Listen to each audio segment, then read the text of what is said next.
Nakakondon na bahay niya ito sa Barangay San Vicente, Santa Maria, Bulacan, kung saan nakatira ang mag-ina na nasawi matapos ang insidente ng sunog umaga ito nitong Huwebes. Kwento ng kapitbahay ng mga biktima kapag nakita ng babas ng bahay ang 28 anyos ng nanay bago ang pangyayari. May dalawang tao po na nagsisigaw na doon na may sunog dito, may sunog.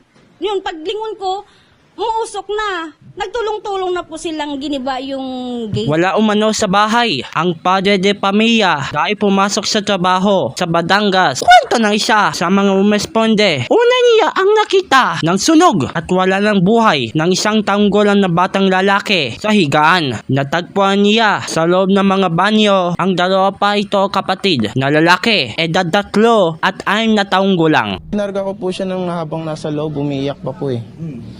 Kasi po naririnig ko pa po yung pintig ng puso niya. Kaya wala na rin po akong magawa. Nagdala pa sa ospital ang dalawang bata at ang kanyang ina pero kinanaunan ay binawian din ang buhay. Ayon sa opisyal sa investigasyon ng Bureau of Fire Protection, may nakitang posporo, 2 bote ng paint finish sa loob ng bahay ng mga biktima. Findings kasi namin dyan, parang yung mismong bata ang nasunog eh.